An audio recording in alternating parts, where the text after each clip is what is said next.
Hey, April. Yeah, Simon. Why did the crew abandon their boat carrying chili peppers?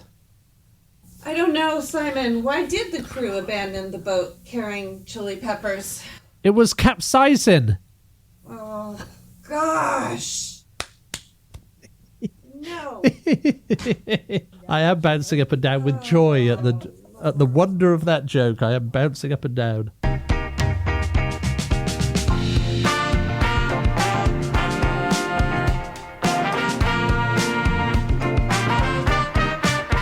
Hi everybody, and welcome to a brand new episode of Eat My Globe, a podcast about things you didn't know about food.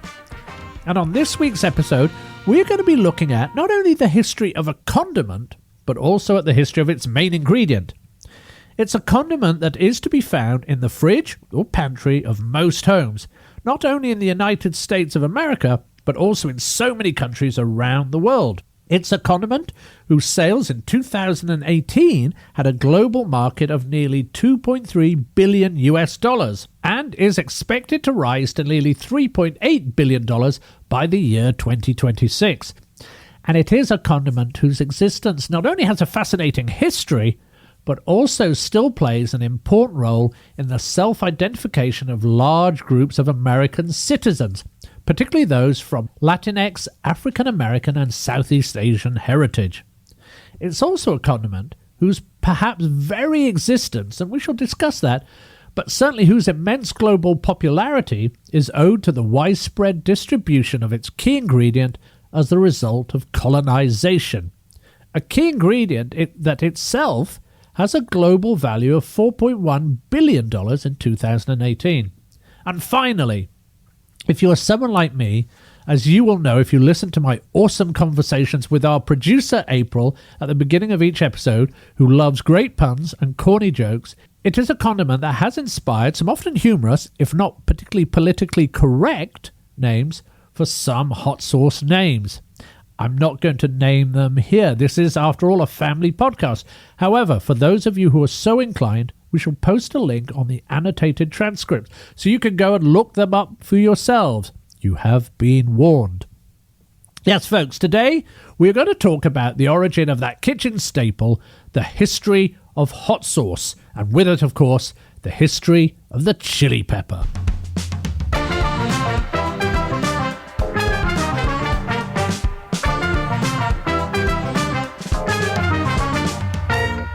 Well, as always, let's begin by defining exactly what it is we're going to be talking about, so we can, as you might say, make sure we are pouring from the same bottle.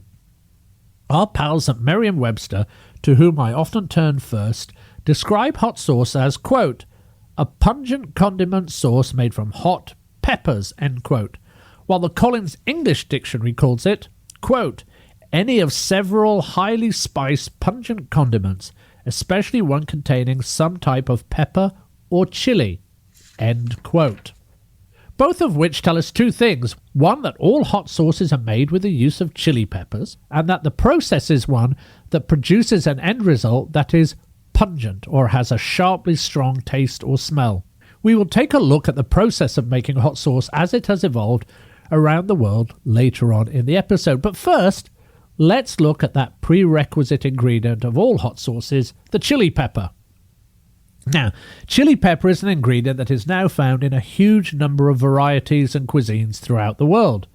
Be it the salty and smoky tastes of the chilies from Calabria, Italy, to the fiery small bird's-eye chilies of Thailand, to the chilies of Kashmir, India, whose popularity is as much for their ability to give dishes a bright red colour as it is for their mild flavour, to the poblanos and jalapenos we associate so much with the food of Mexico.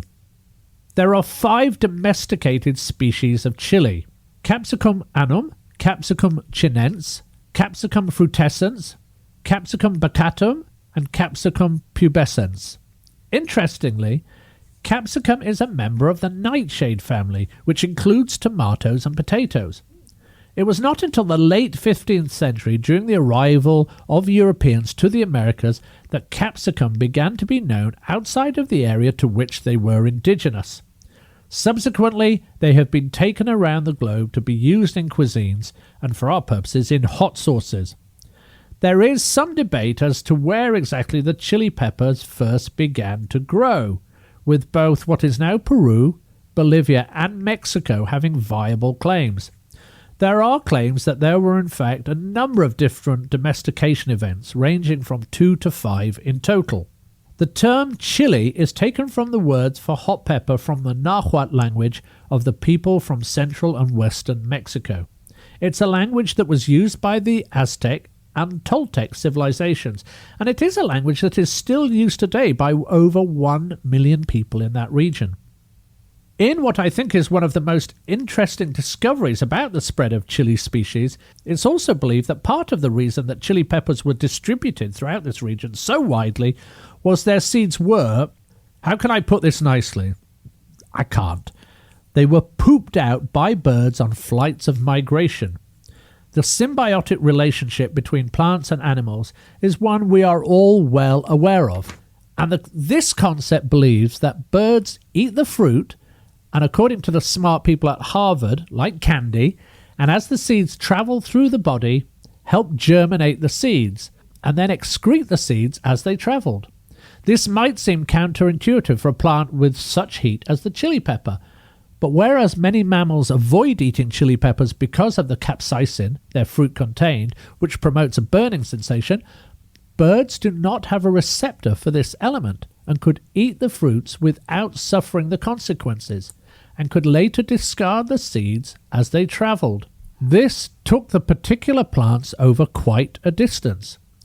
In his megawork, The Oxford Companion to Food, Alan Davidson suggests that wild chilies were being gathered and eaten in Mexico by around 7000 BCE, and by around 3500 BCE, we begin to see them being cultivated by humans rather than just gathered from the wild.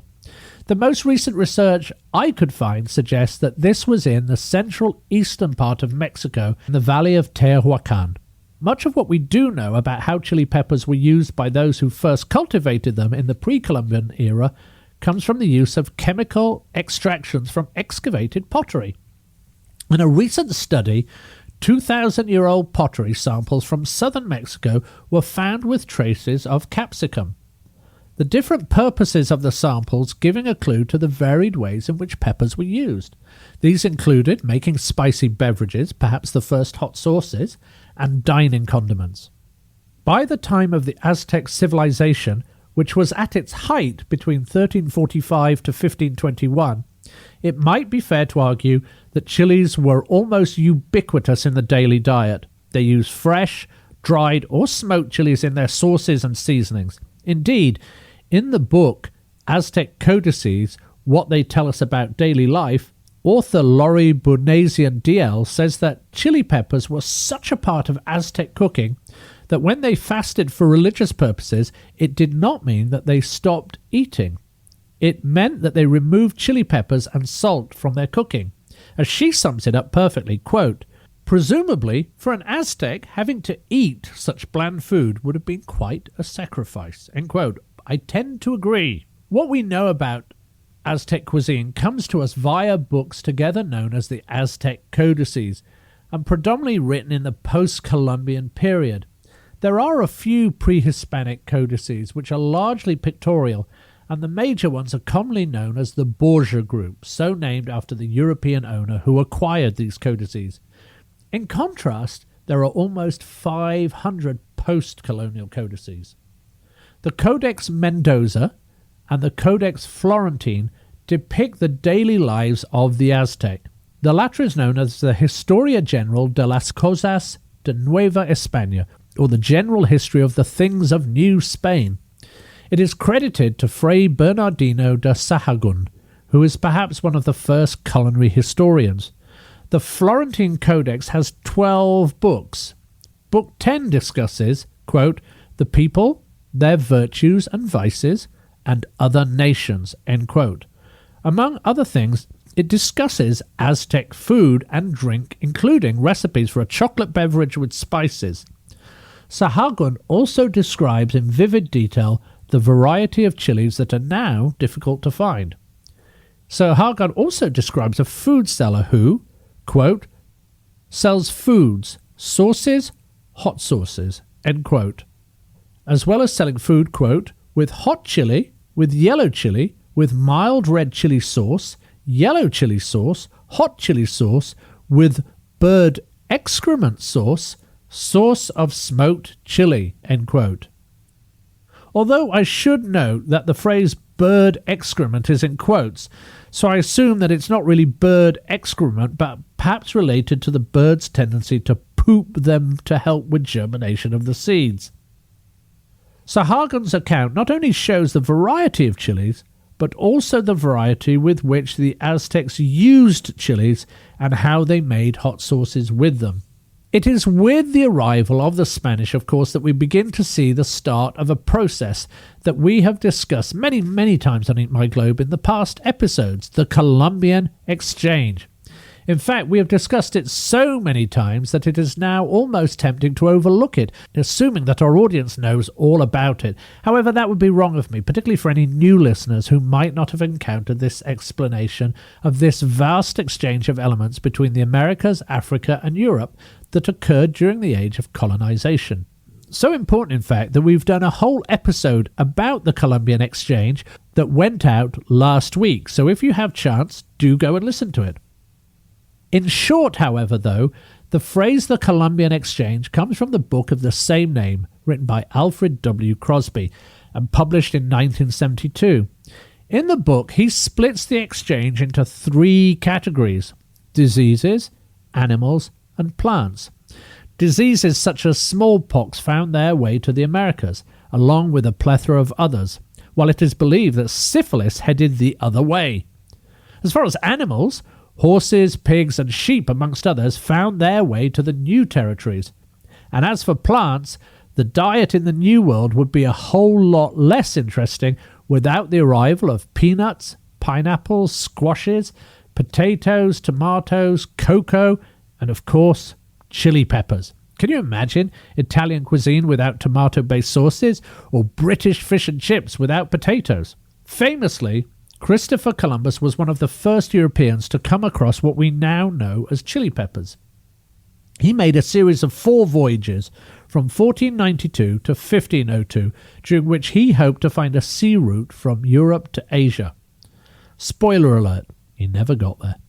It is believed, however, that during his first voyage he encountered chili peppers, or ají, as they were known in the language of the indigenous people.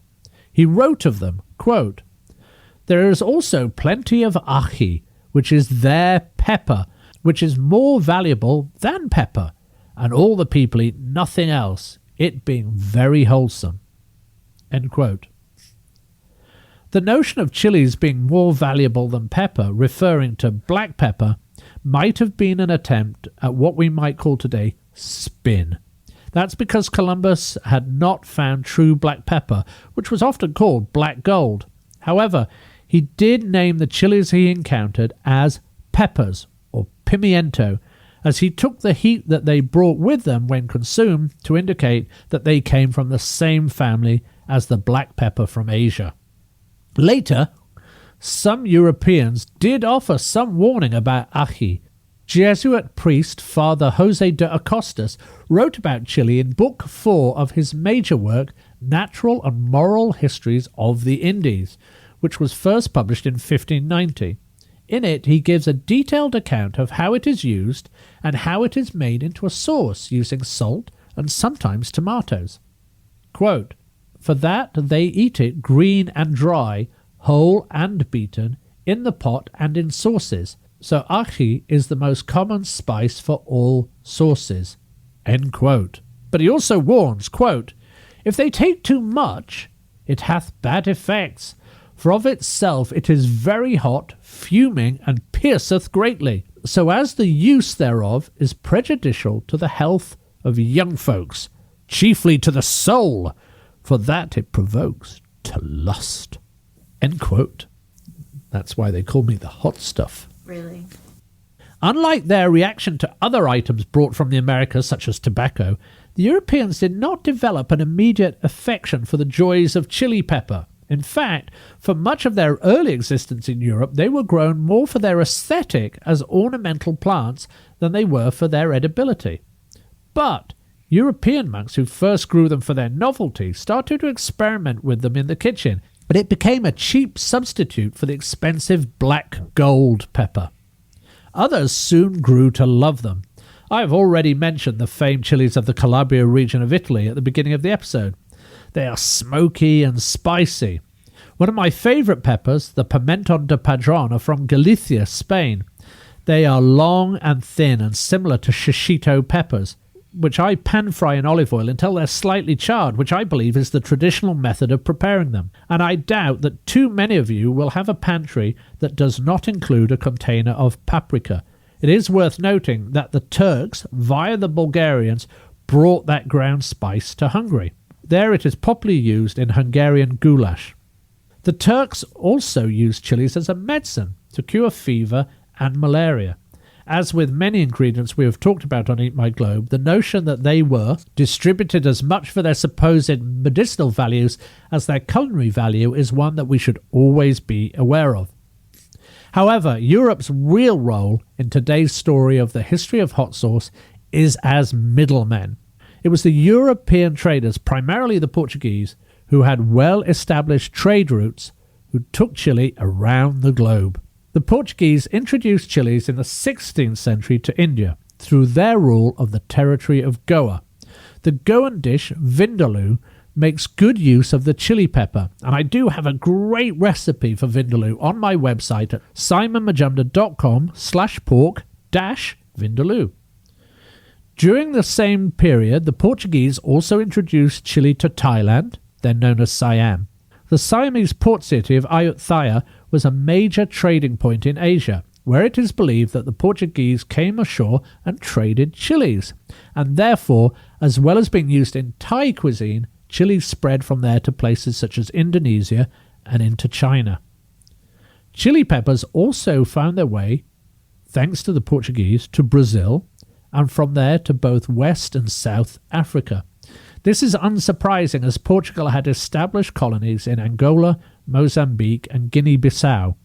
Surely, wherever they went, the use of chilies in local cuisine was soon to follow. There can be few foods whose popularity and usage have spread so rapidly. As Simon Robinson put it in a 2007 article in Time magazine, quote, "The speed of their spread was phenomenal. Within a half-century of chilies arriving in Spain, they were being used across much of Asia, along the coast of West Africa, through the Maghreb countries of North Africa, in the Middle East, in Italy, in the Balkans, and through Eastern Europe as far as present-day Georgia." End quote. There is an argument to be made that chilies became the first truly global ingredient. And of course, in each region, as the peppers were cultivated, they were also modified to produce a style that suited the local culinary requirements. To the point where it is now estimated that there are now 50,000 types of pepper in the world.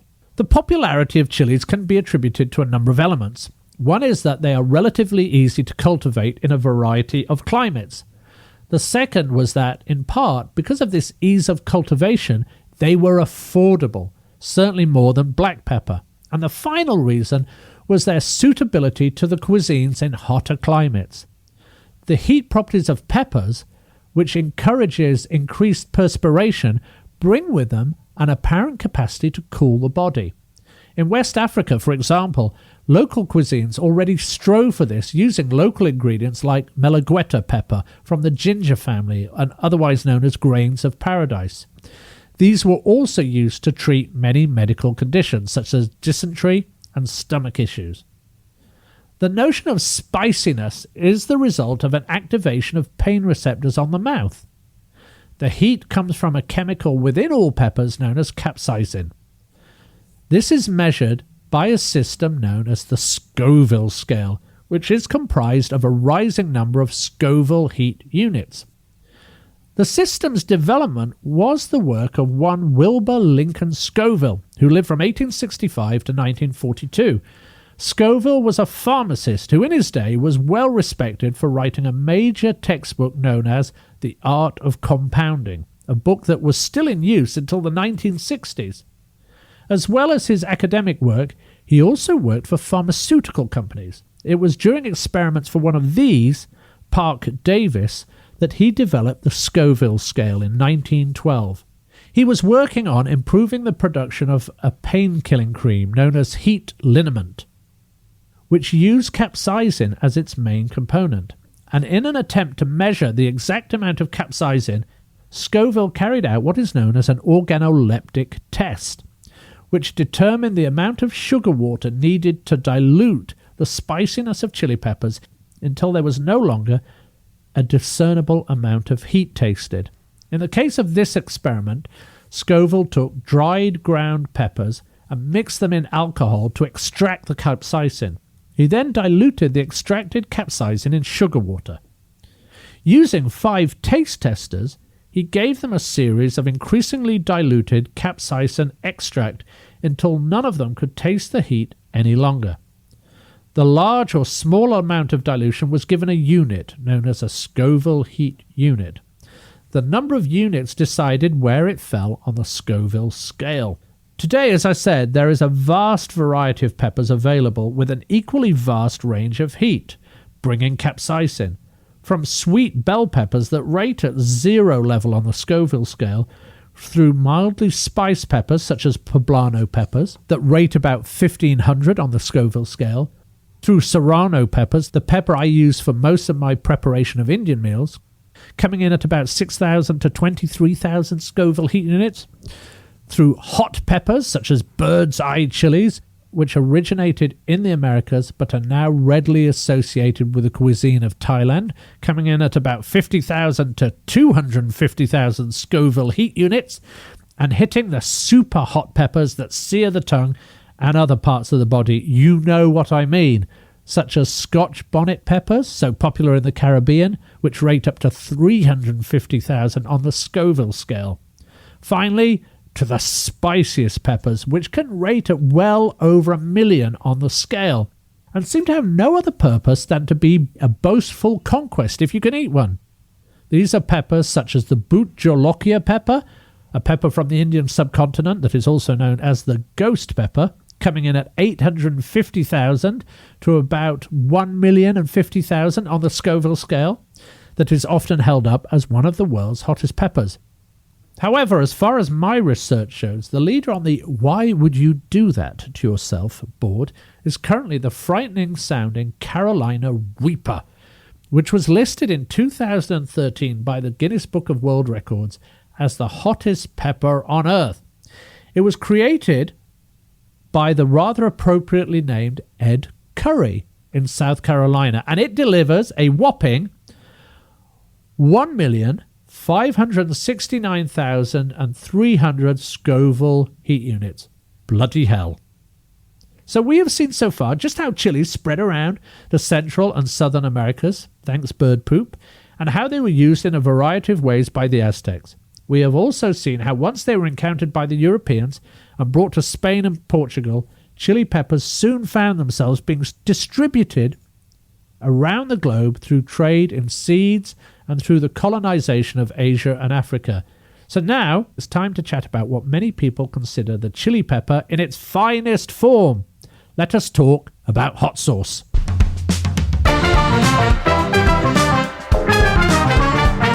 Hi everybody, this is Simon Majumdar, the creator and host of the Eat My Globe Food History podcast.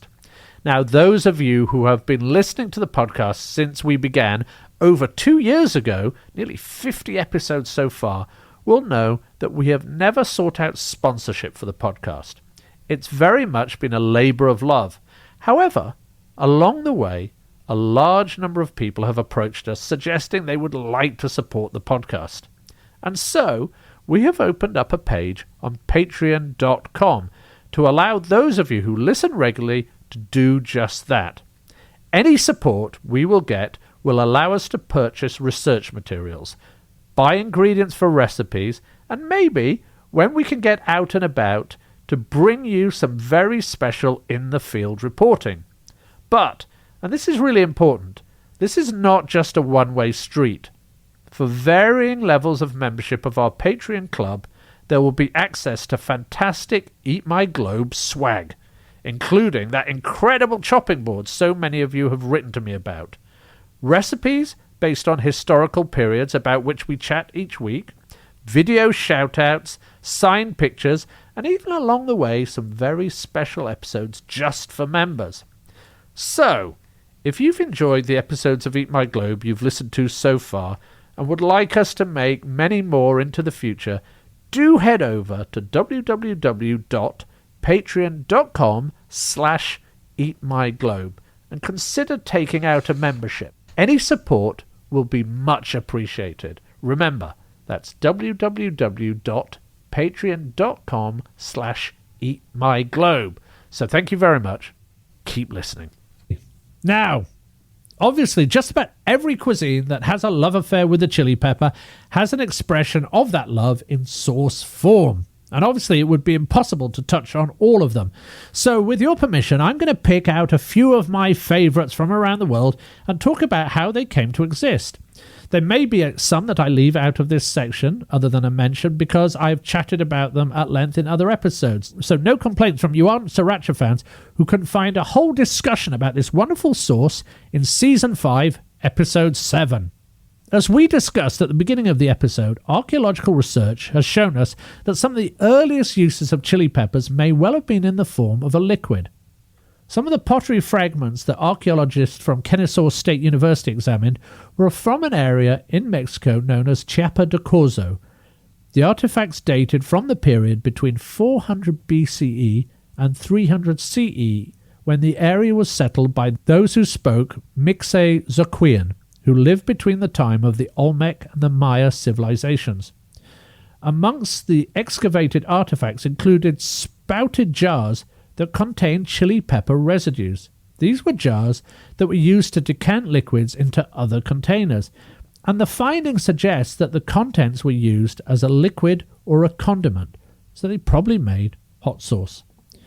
By the time the European colonists took chilies to their colonial territories, people began to modify peppers that originated in the Americas so they could flourish in their newly acquired lands.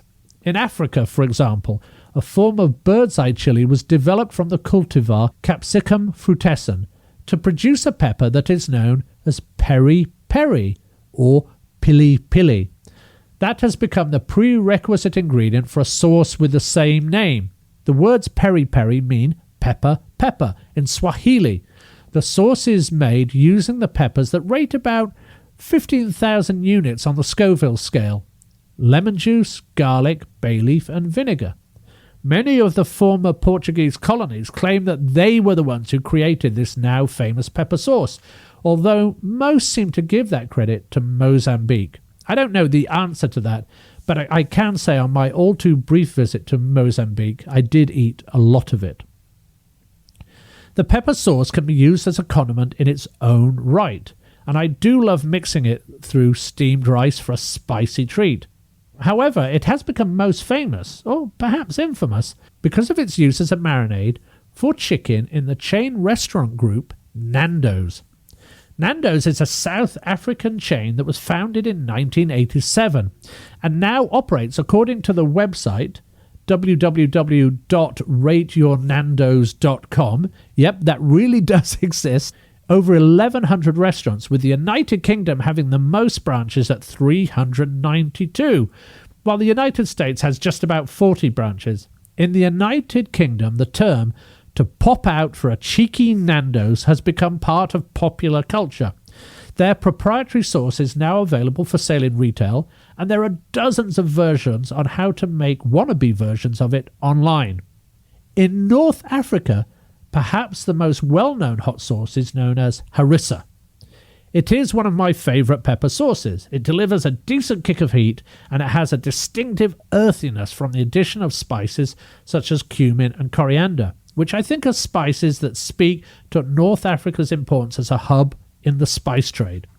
The name is derived from the Arabic word harassa, which means, quote, crush, bruise, pound, end quote. It is believed to have originated in Tunisia. However, harissa is now almost ubiquitous throughout North Africa, and you will see it being used in Libya, Algeria, and perhaps the country with which it is most often associated, Morocco.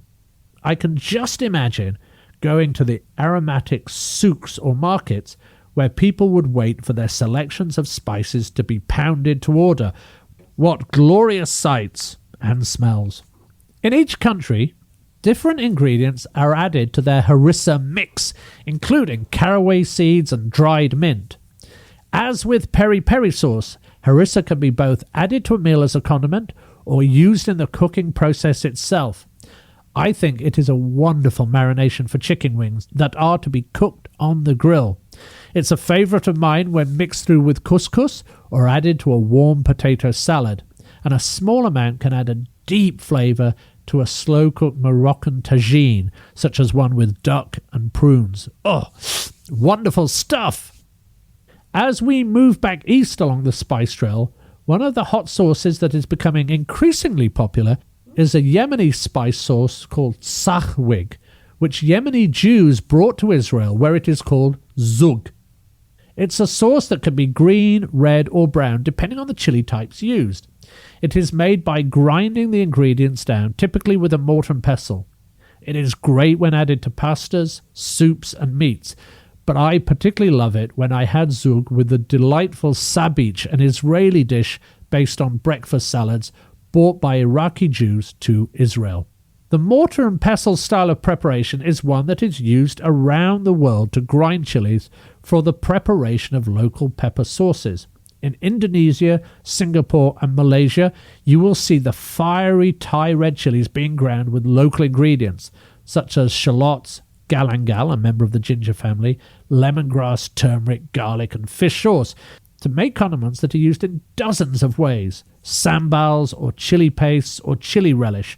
They may also include dried shrimp, nuts and even catfish. In fact, there are about 1,500 kinds of sambal in Indonesia. The potential combinations can be endless. Heading into Thailand, some listeners might be surprised that I do not stop to mention one of the world's most popular hot sauces, sriracha. Well, let me just point you off in a direction of Eat My Globe from Season 5, where I discuss 5 things you didn't know came from Los Angeles.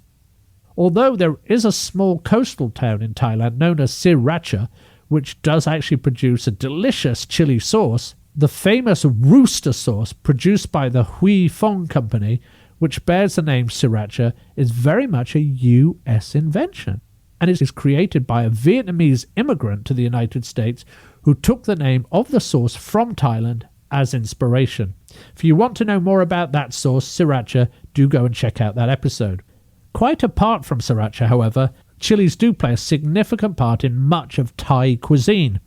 And perhaps one sauce or range of sauces to seek out would be known as Nam Prik, arguably Thailand's national dish. As I suggested, there are many types of Nam Prik, which literally means chili water. Each region has a spin on Nam Prik, where, for example, northern Thailand tends to use salt with their chilies, while central Thailand, which has many coastal communities, tends to use fish sauce or shrimp paste with their chilies.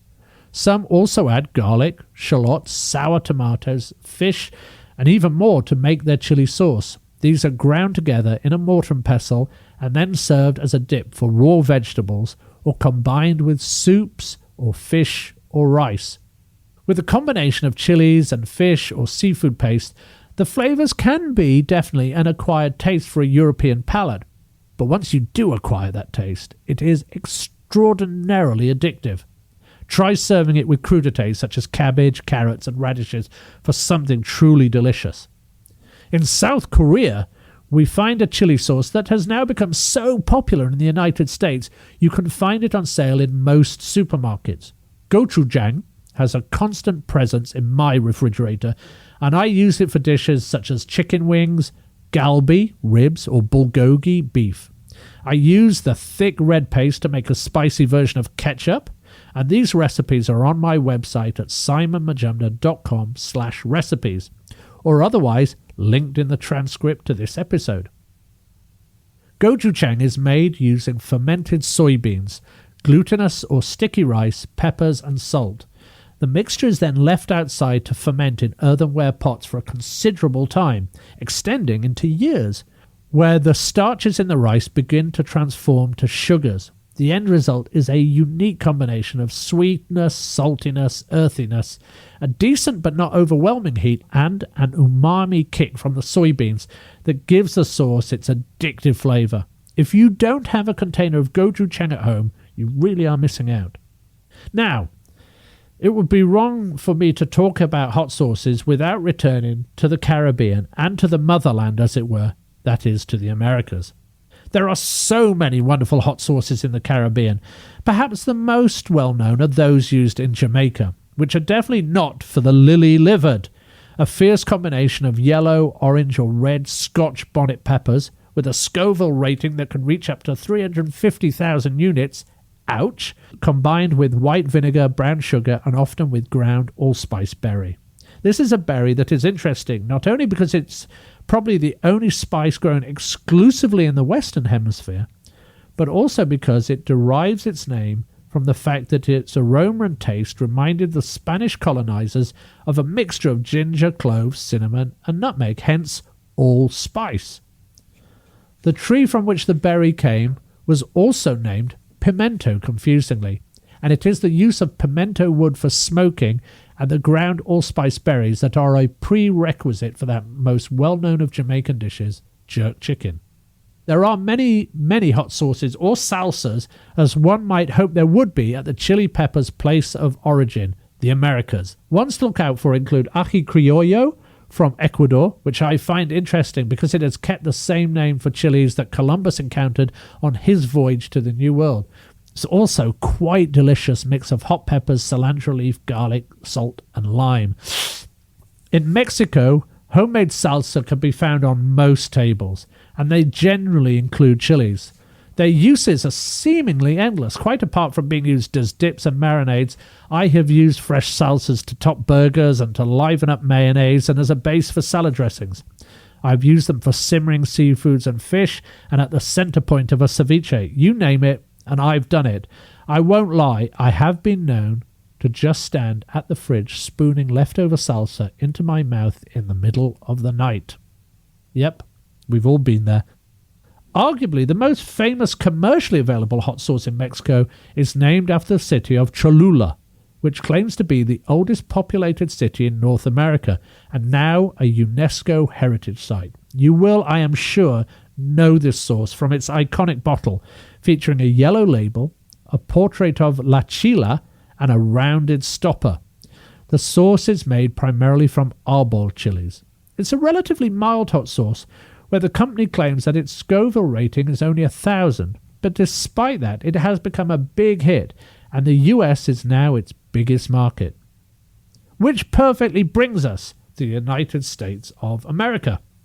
Now, before we go any further to talk about the most famous sauces in the United States and the history of them, I think it is worth noting that some of the indigenous people of what is now the southwestern part of the United States grew chili peppers.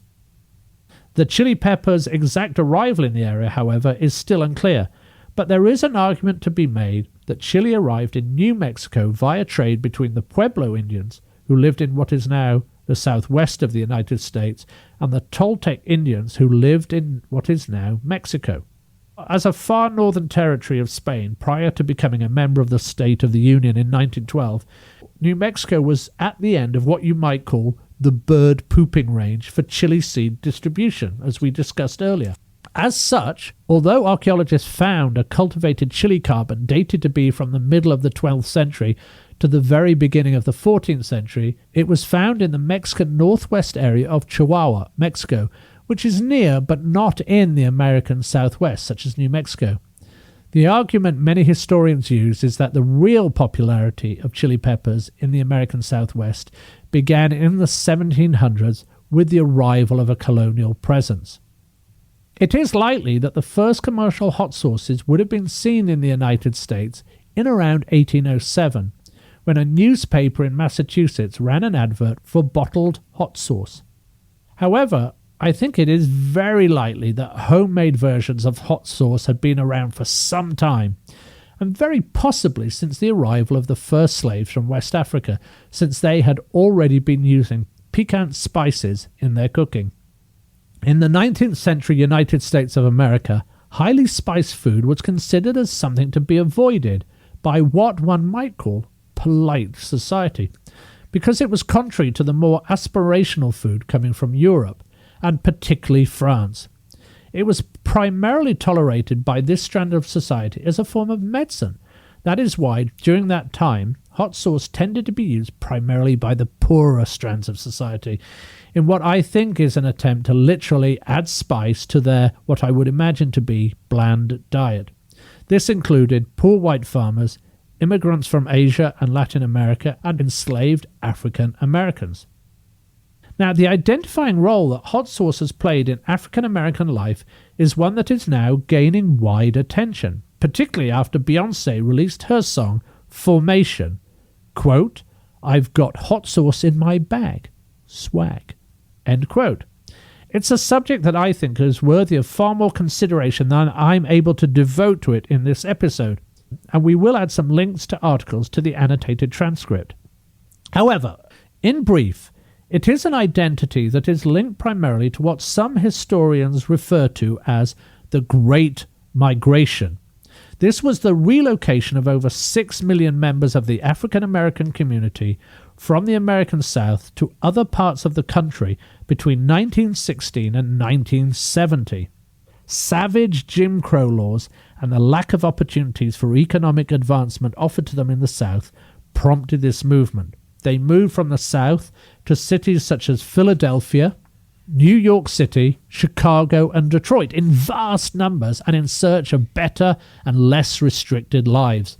As Mickey Kendall puts it in her feature article on Eater, hot sauce was, quote, "used by the people that raised you, the people who gave you a sense of your roots, no matter where you were in America," end quote. And practically speaking, Kendall says, quote, "hot sauce, as essential a condiment to the black southern table as salt, is treated in much the same way. If your host has it, great. But it's good practice to have some in your bag, just in case," end quote. This practice had a few reasons, as Kendall explains in her excellent article. The first being that in the South, under Jim Crow laws, African Americans might be able to order food from restaurants serving white customers, but they were often not allowed to eat there. Also, these establishments forced them to carry their own utensils, serving dishes, and condiments, which of course included the bottle of hot sauce.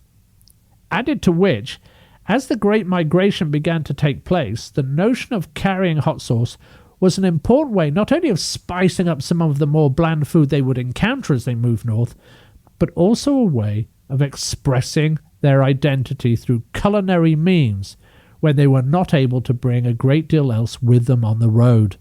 I think there is also a longer discussion, perhaps too long to go into here, to be had about how displaced communities often cling to their shared food experiences as a way of holding on to their culture and communities. As I said, I don't have as much time here as I'd like to go into great depth about this really fascinating subject, but do go and do your own research into a unique piece of African American culinary history. But I will leave this topic with Kendall saying, quote, "For years I always had a little bottle of Tabasco handy.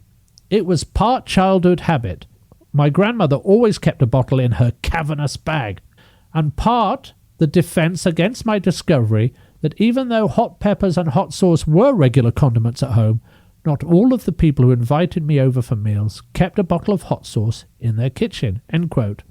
Which I think is a perfect segue to talk about perhaps the most famous US brand of hot sauce of all, Tabasco. As I write this episode, I am wearing around my neck a cheap silver spoon on a thin necklace. It is not much to look at, but it is in fact one of my prized possessions. It is proof of my membership of a very special and very limited club, known as the Not-So-Sacred Order of the Not-So-Silver Spoon, a club for those who have sampled the mash of Tabasco sauce before it has been processed and strained for the bottle. It came during a weekend visit in 2011 with the family owners of Tabasco to see how this most famous of sauces is made. I wrote about it on my long moribund blog Dos Hermanos, and you can still go back and see the post along with pictures of me from a decade ago. According to the Pope of Peppers, Dave DeWitt, the McElhenney family, the family behind the Tabasco brand, were not the first to produce a version of hot sauce using Tabasco chilies.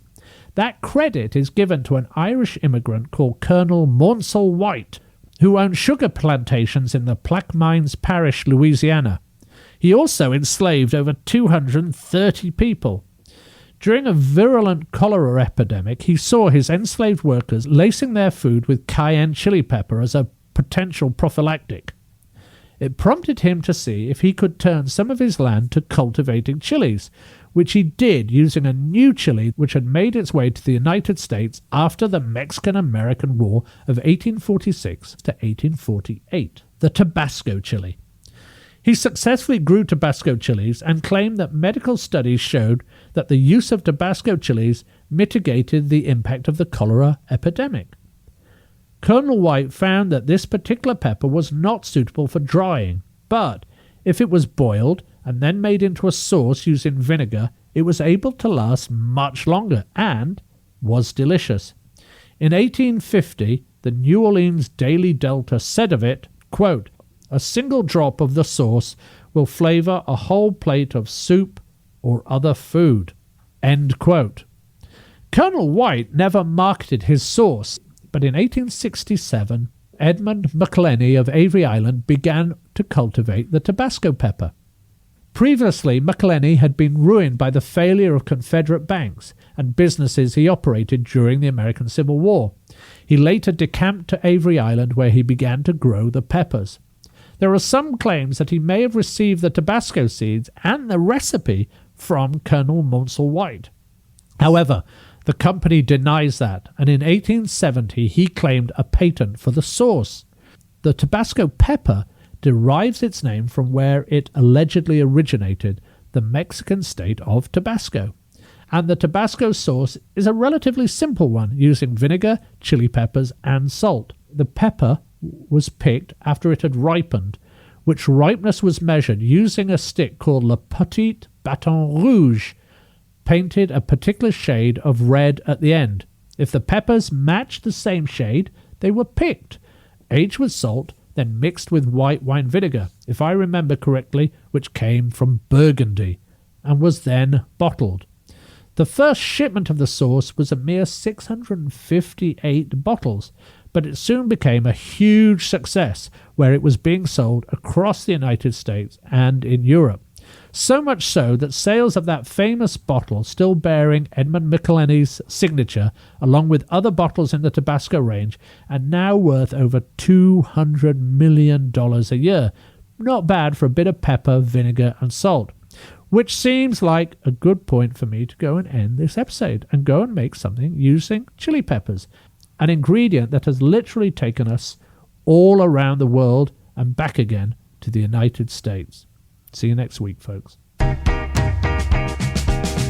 Do make sure to check out the website associated with this podcast at www.eatmyglobe.com, where we will be posting the transcripts from each episode, along with all the references and resources we used putting the episodes together, in case you want to delve deeper into each subject. There is also a contact button, so please do let us know if there are any subjects that you would like us to cover. And if you like what you hear, please don't forget to subscribe, recommend us to your family and friends, and give us a good rating on your favourite podcast provider. That really makes a difference. Thank you, and goodbye from me, Simon Majumdar, and we'll speak to you soon on the next episode of Eat My Globe, a podcast about things you didn't know about food. The Eat My Globe podcast is a production of It's Not Much But It's Ours and Producergirl Productions, and is created with the kind cooperation of the UCLA Department of History. We would especially like to thank Professor Carla Pastana, the Department Chair of the Department of History, and Dr. Tawny Paul, Public History Initiative Director, for their notes on this episode. Also, A huge thank you to Sybil Villanueva for her help with the research and the preparations of the transcripts for this episode, which can be found on the website.